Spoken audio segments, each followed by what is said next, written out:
Ang ating pangunahing tauhan ay may pambihirang talento sa paggamit ng espada, walang bagay na hindi niya matutunan, at wala ring makakatakas sa kanyang talim. Napakasipag niya sa pag-eensayo na madalas ay may mga mantsa ng dugo ang kanyang mga palad.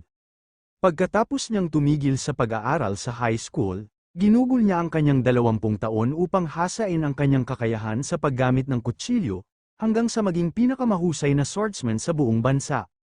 Sa isang abalang restaurant, sumigaw ang waiter na handa na ang omakase ng table 3. Sa gitna ng ingay, may narinig ang mga waiter na alarm mula sa loob ng kusina, kaya't panandali ang tumigil sila sa kanilang ginagawa. Samantala, nasa loob ng kusina ang ating pangunahing tauhan, nakasuot ng earpads at nakafocus sa paghiwa ng isda.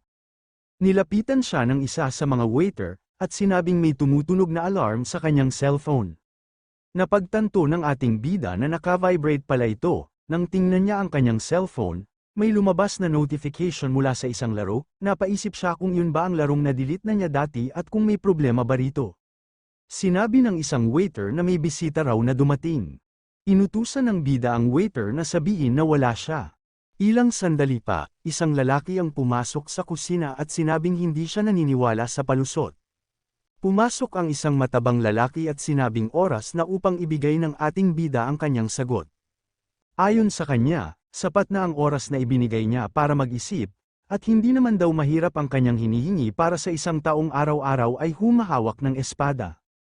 Nang hindi sumagot ang ating bida, tumawa ang matabang lalaki at inakusahan ang kanyang sarili na ignorante. Inutusan niya ang kanyang mga tauhan na dalhin ang malita, sabay sabing dapat daw ipakita muna ng nagpapagawa ang kanyang sinseridad. Binuksan ng isa sa mga tauhan ang malita at tumambad ang napakaraming pera. Ipinagmamalaki ng matabang lalaki na yun ay paunang bayad na 300 na milyong piso, at kung magawa ng maayos ang misyon, mas marami pa raw ang darating. Walang imik ang ating bida, sa halip, mabilis niyang iwinasiwas ang kutsilyo, at hinati ang malaking isdang nakabitin sa harapan niya. Napanganga ang matabang lalaki sa takot. Kalma lang na sinabi ng bida na ang kusina ay isang lugar ng kalinisan, at hindi ito para sa mga maruruming katulad niya. Pinaalis niya ang lalaki habang ang mga piraso ng isda ay bumagsak sa sahig. Gulat na gulat, sumigaw ang matabang lalaki at tinawag siyang Swordmaster, gaya ng inaasahan niya. Galit na kinuha ng ating bida ang mas matalim na kutsilyo sa counter, dahilan para umatras ang lalaki at ang kanyang mga tauhan sa takot. Galit na galit silang lumabas ng kusina. Bago pa umalis, nagbanta ang matabang lalaki na huwag daw isipin ng bida na sumusuko na siya, at babalik daw siya. Pagsapit ng gabi, matapos magsara ang restaurant, lumabas ang bida at nagyosi sa likod. Sinamahan siya ng kanyang katrabaho na nagsabing 300 milyon ng paunang bayad, at kung siya raw ang inalok, tatanggapin niya agad. Nagtanong ang katrabaho kung bakit niya tinanggihan. Sagot ng bida, buong buhay daw niya ay ulo lang ng isda ang hinihiwa niya gamit ang kutsilyo. Tinanong niya ang katrabaho kung ano ba ang alam nito tungkol sa pagiging gangster. Nagbiro ang katrabaho, sinabing ginagamit lang siguro ng bida ang reputasyon niya bilang swordmaster. Tinanong nito kung seryoso ba siyang papatay ng tao. Ayon sa kanya, dapat takutin na lang niya ang mga ito para makuha ang pera, bumili ng bahay, at magtayo ng sariling tindahan. Dapat daw matutong mamuhay bilang tao. Ngunit ang tanging sagot ng bida, kahit ilang bilyon pa ang ialok nila, tatanggihan ko pa rin. Biglang may dumating na notification sa kanyang cellphone. Tinukso siya ng kanyang katrabaho, tinanong kung may nililigawan ba siya. Sagot niya, laro lang daw yun. Nagtanong ang katrabaho kung nilalaro pa ba niya ang Miracle Blessing, at inamin ng bida na tumigil na siya. Biglang may tumawag sa kanila. Tinatanong kung saan sila pupunta nang hindi naglilinis. Sabi ng kanyang katrabaho, iyon daw ang boss nila, at aalis na raw siya. Mag-isa na lang ang bida, nagyoyosi habang naaalala ang kabataan, nalugi raw ang kanilang pamilya noon kaya simula noon, nagtatrabaho na siya ng tuloy-tuloy. Pakiramdam niya, masyado siyang naging abala sa paghahanap buhay. Ngunit sunod-sunod pa rin ang tunog ng cellphone niya. Nainis siya tinignan nito, nagtaka kung bakit paulit-ulit ang mga notification. Naalala niyang baka na-install niya ulit ang laro nung nalasing siya, kaya napagpasyahan niyang i-delete ulit ito. Napatawa siya nang mabasa ang mensahe tungkol sa pagsalakay ng Demon King sa Academy. Matagal na raw sinasalakay ng mga iyon ang Academy. Ngunit aksidente niyang naklik ang laro, biglang nagbukas ito, may welcome song pa, nagsabi ang game na, touch the screen to enter. Napangiti siya, at sinabi pareho pa rin ang soundtrack, at magaganda pa rin ang mga babaeng karakter. Bigla, nasira ang screen, lag ba yun? Tanong niya.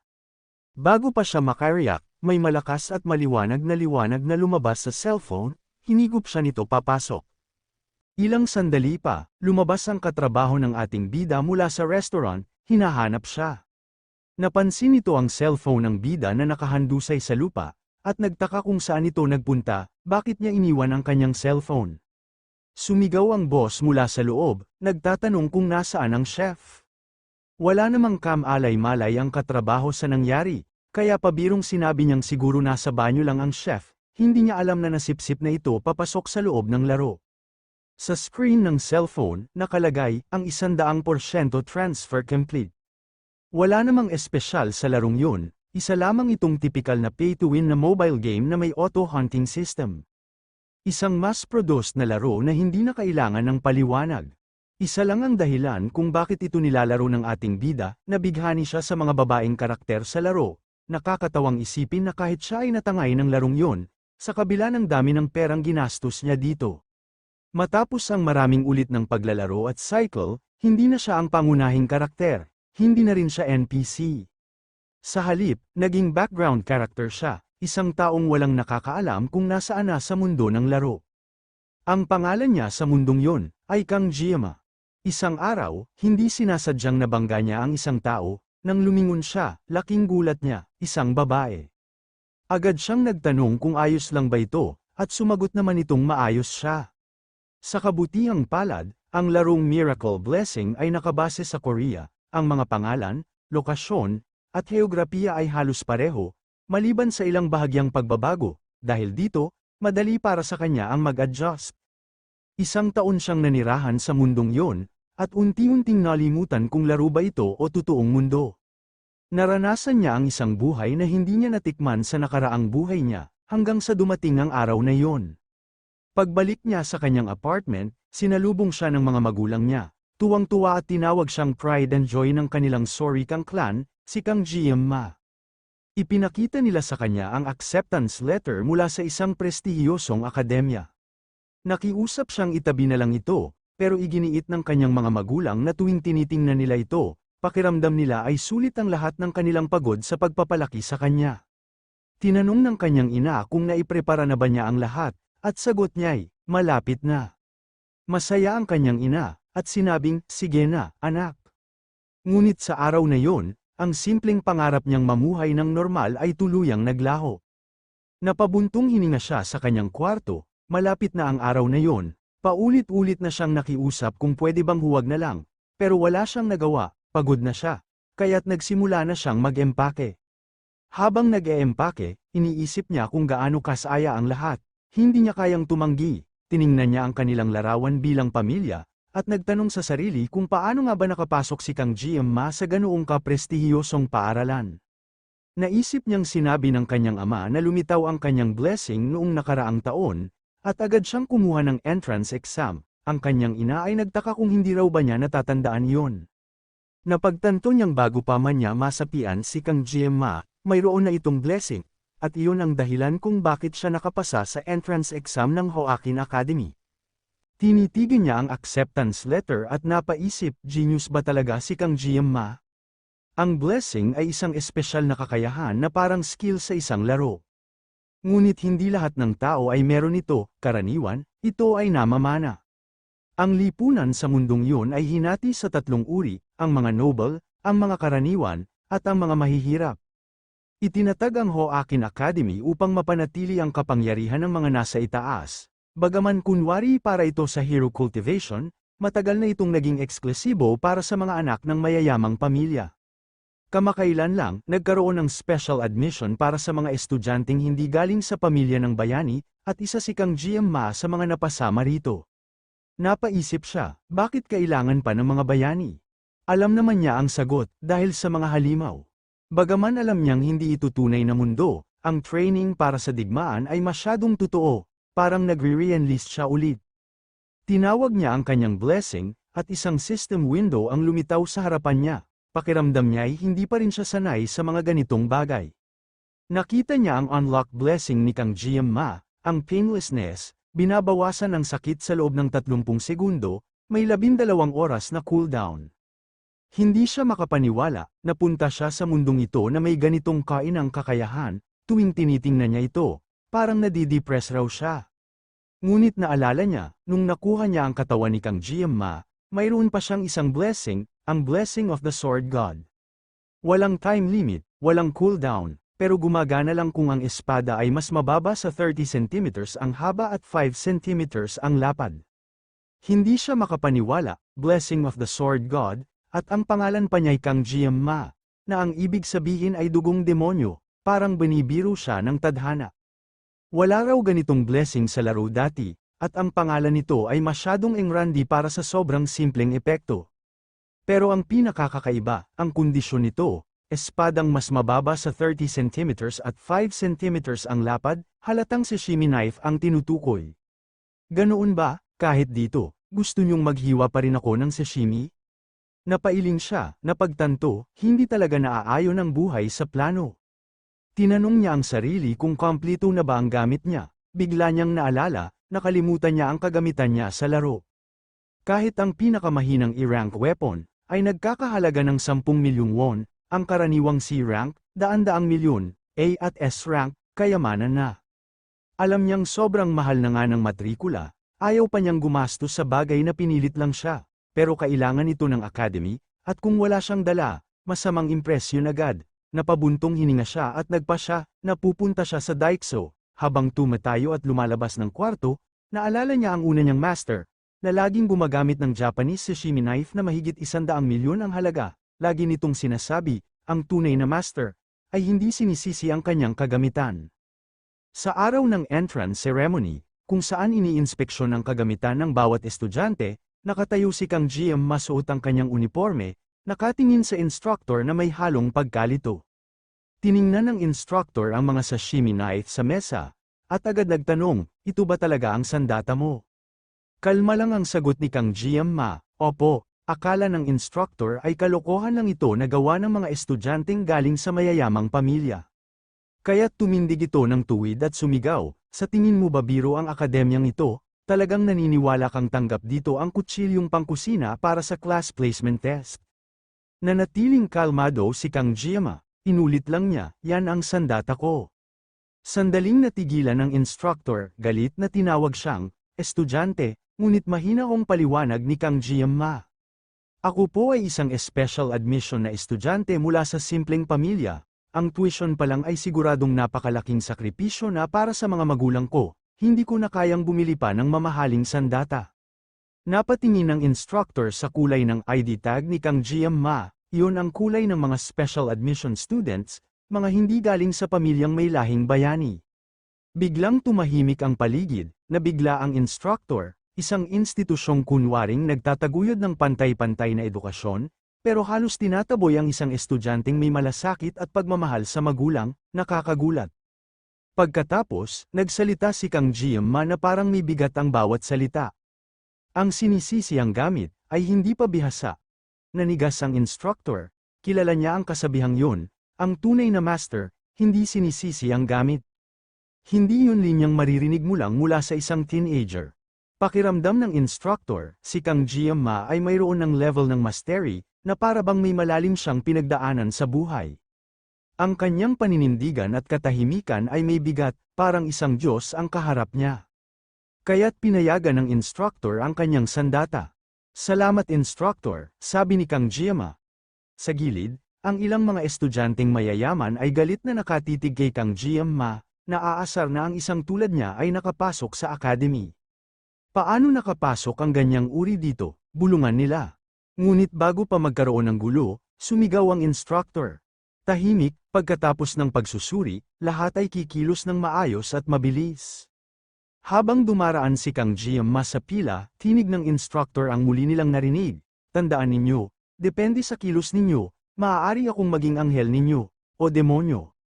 Sa narinig, parang biglang nanambalik kay GM-ma ang kanyang post-traumatic stress, nag-echo ang tinig ng instructor sa isip niya, at napaupo siya sa isang bench para huminga. Inaasahan na niya ang pandidiri at pagkamuhi ng iba, pero iba pala pag personal mong nararanasan. Ngunit sa kabila nito, nalampasan niya ang equipment inspection at ang entrance ceremony. Ang natitira na lang ay ang class placement exam. Napatingin siya sa paligid ng Joaquin Academy, hindi pa rin siya makapaniwala na nandito na siya. 3 taon siyang mag-aaral dito, isa itong paaralan para sa mga bayani, na sa paningin niya ay mas engrandi pa sa kahit anong graphics ng laro. Sa sobrang laki nito, para na rin siyang nasa isang maliit na bayan. Napangiti siya sa sarili, nasa paaralan siya ng mga mayayaman, isang bagay na imposibleng mangyari dati noong kinailangan niyang huminto sa high school dahil sa kahirapan. Biglang may announcement, lahat ng estudyante ay inaanyayahang pumunta sa training hall bago mag-alas 3 ng hapon para sa class placement exam. Binuksan niya ang kanyang bag, tapos na ang ceremony, pero alam niyang ang totoong hamon ay nasa exam. Kinuha niya ang kanyang sashimi knife, exam man yan, kailangan ko pa ring maghanda, sabi niya sa sarili. Napansin niyang hindi pa niya nagagamit ang kutsilyo mula nang dumating siya sa mundong ito, hindi niya ito kinailangan noon. Ngunit biglang bumalik sa isip niya ang mga aral ng kanyang master. Kahit isang araw lang, huwag mong bibitawan ang kutsilyo, sa pagtulog, hawakan mo ito. Napatawa si Kang Jiema, isa na naman itong ugali na naipasa sa kanya ng kanyang guro. Pero napaisip siya, baka naman kalaw-angin na ang skills ko, 1 taon na rin. Sa kabila ng 2 dekadang namuhay gamit ang kutsilyo, may kaba pa rin, kaya't dahan-dahan niyang inalis ang takip ng blade para sa simpleng practice stroke. Ngunit nang tuluyang natanggal ang takip, isang enerhiya ang biglang dumaloy mula sa kanyang kamay, patungo sa buong sashimi knife. Ang notification ng sistema ay kumislap sa harap niya. Ang kondisyon ng activation ng armas ay natugunan, ang pagpapala ng Diyos ng espada ay na-activate, ngunit bago niya ito maproseso, isang mensahe ang lumitaw. Ang level ng katawan at armas ay mababa, kaya't inactivate ang suppression upang magsimula ang synchronization. Sa pagkabigla at hindi makapaniwala, halos hindi siya makaisip, ang tanging ginawa lang niya ay hilahin ang kutsilyo, at agad na na-activate ang blessing of the God. Nagpakita ang sistema ng mensahe, synchronization complete. Naway ang pagpapala ng mga Diyos ay sumaiyo, bigla niyang naramdaman ang isang hindi matiis na agos ng lakas, at napasigaw siya sa sakit nang ang pagpapala ng Diyos ng espada ay na-activate sa loob niya. Ang enerhiya ay dumaan sa kanyang katawan na nagdulot ng matinding sakit. Alam niyang kung magpapatuloy ito, mamamatay siya, ngunit hindi tumigil ang lakas. Ang tanging magagawa niya ay tiisin ito, bigla, isang maliwanag at malakas na liwanag ang sumabog sa harap niya. Nang binuksan niya ang kanyang mga mata, ang paaralan sa paligid niya ay nagkalat na parang salamin.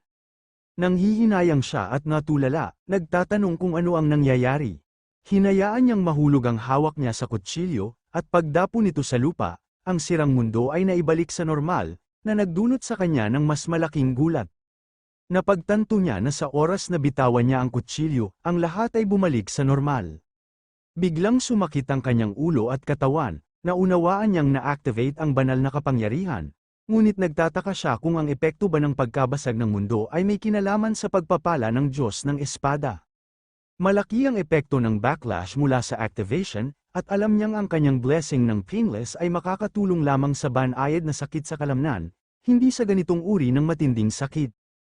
Tiningnan niya ang nanginginig niyang kamay, at napagtanto niyang kung ganito ang pakiramdam ng bawat activation, hindi magagamit ang kapangyarihan. Isang anunsyo ang maririnig, nagsasabing magtipon ng mga estudyante sa training hall agad. Nagdadalawang isip siya kung kukunin pa ba niya ang kutsilyo. Hindi niya kayang iwanan ang isang sashimi knife na nakahulog sa lupa, kaya tinangkang pag-aani ng sarili sa pag-iisip na baka tanging sa unang activation lang ito masakit. Nang may kabang inabot niya ang kutsilyo, sumigaw siya muli habang ang kapangyarihan ay dumaloy sa kanya sa matinding sakit. Sumigaw siya, ano ba to? Samantala, sa training hall, nagsimulang magtipon ang mga estudyante at ang mga professor ay nag-uusap, tumatawa at tinatalakay kung magkano ang kanilang ginastos sa pagpasok ng kanilang mga anak. Napansin ng isa sa mga professor ang isang figure at sinabi sa isa pang professor, mukhang malayo na ang narating ni Sword Emperor. Nakaupo malapit ang 7-star hero, ang Sword Emperor, si Siegfried von Nibelung. Binati siya ng mga iba pang professor, na nakakakilala sa kanya bilang isang inapo ni Aaron Nibelung, at direktang disipulo ng nagtatag ng bayani, si Balor Hawkyn. Gayunpaman, nanatiling tahimik si Siegfried, na nakatitig sa kanila, na nagdulot sa mga professor ng pagkahiya kaya't bumalik na lang sila sa kanilang mga upuan. Napabuntong hininga si Siegfried, at tumingin sa tabi niya nang may lumapit na 7-star hero, si Sage Medea Poison. Binati siya nito at tinanong kung talagang kalahating siglo na ang nakalipas. Sumagot siya na nakikita niyang hindi pa rin nagsisimulang magdamit si Medea bilang isang direktor ng akademya, at nagbiro na kahit sa pag-turn 70 ni Medea, hindi pa rin ito nagbago. Tinukso siya ni Medea, na nagsabing lahat ng babae ay gustong manatiling maganda hanggat maaari, at nag-alok na gawing 10 taon siyang mas bata gamit ang kanyang blessing. Tinanggihan ni Siegfried ang alok, at sinabi na bagaman malapit na siyang mag-70, hindi pa rin siya tumatanda, at dapat pahalagahan ng mga tao ang kanilang panloob na kalikasan. Tinawag siya ni Medea na isang old fogey, at tinukoy na hindi pa rin ito nagbago sa loob ng 50 taon, na nagpagalit kay Siegfried at tinawag siyang isang old hag.